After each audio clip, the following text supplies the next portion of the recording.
ఇవాళ వైసీపీ వాళ్ళ యొక్క బ్రతుకే ఒక క్రిమినల్ బ్రతుకు. జగన్మోహన్ రెడ్డి ఇన్ని హత్యలు చేశారు. సొంత బాబాయిని హత్య చేసి నారాసుర రక్త చరిత్ర అని చెప్పి ఒక రోజేమో గొడ్డల పోటు అంటారు, గుండెపోటు అంటారు. సిబిఐ ఎంక్వైరీ చేసి వాస్తవాలు బయటకు వస్తే సిబిఐనే తప్పుపడతారు. సాక్ష్యాధారాలు తారుమారాలని ప్రయత్నం చేస్తారు. ఆ క్రిమినల్ మైండ్ ఉన్న వాళ్ళ దగ్గర క్రిమినల్స్ అంతా చేరతారనే దానికి ఇది ఒక నిదర్శనం. మరి ఆనాడు మీరు చేసినటువంటి లిక్కర్ దందాలో మరి నెల్లూరు మాజీ మంత్రి కాకాన గోవర్ధన్ రెడ్డి గారు, మరి ఆయన్ని మీరు ఏమన్నా యాక్షన్ తీసుకున్నారా జగన్మోహన్ రెడ్డి గారు? అలాగే గుంటూరు జిల్లాలో ఆనాడు ఎలక్షన్స్ తెచ్చినటువంటి అక్రమ మద్యానికి చాలా మంది చనిపోతే వాళ్ళని ఏమన్నా సస్పెండ్ చేశారా? జంగారెడ్డిగూడెంలో దగ్గర 30 మంది చనిపోయారే మీ దాహానికి, మీ డబ్బు దాహానికి చనిపోతే అక్కడ ఏవి ఎంక్వైరీలు చేపించారు? ఎవరి మీద మీరు యాక్షన్ తీసుకున్నారు? ఆ బాధితులకు ఏమన్నా మీరు డబ్బులు ఇచ్చారా? సాక్షాత్తు విజయవాడ మహానగరంలో మీ నాయకుడు, మీ ఎమ్మెల్యే ఆ బార్లో చనిపోతే మరి అతని మీద మీరు ఏం యాక్షన్ తీసుకున్నారు?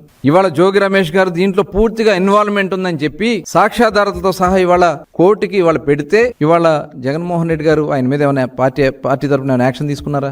మీరే అనుకోండి ఇవన్నీ నడిపించారనే దానికి ఇవాళ అనిపిస్తా ఉంది. ఇవన్నీ చూస్తా ఉంటే ప్రభుత్వం చేస్తున్నటువంటి మంచి పనుల నుంచి ప్రజల్ని దృష్టి మరల్చాలని, ప్రభుత్వం మీద బురద జల్లాలని, మీ సిట్లో మీ బాగోతాలన్నీ బయటకు వస్తా ఉన్నాయి. ఏదైతే గత ప్రభుత్వంలో చేసినటువంటి అక్రమాల మీద 3,500 కోట్ల రూపాయలు, గతంలో బోఫర్స్ కేసు 200-300 కోట్లే, కానీ 3,500 కోట్ల రూపాయల అతిపెద్ద కేసు వాళ్ళ మీద విచారణలో బయటకు వస్తా ఉన్నాయి. సాక్ష్యాధారాలతో బయటకు వస్తా ఉంటే ఇవాళ ఈ ప్రభుత్వం మీద దుర్మార్గమైనటువంటి ఆలోచన చేయాలని మీరు ఈ పని చేస్తా ఉన్నారు.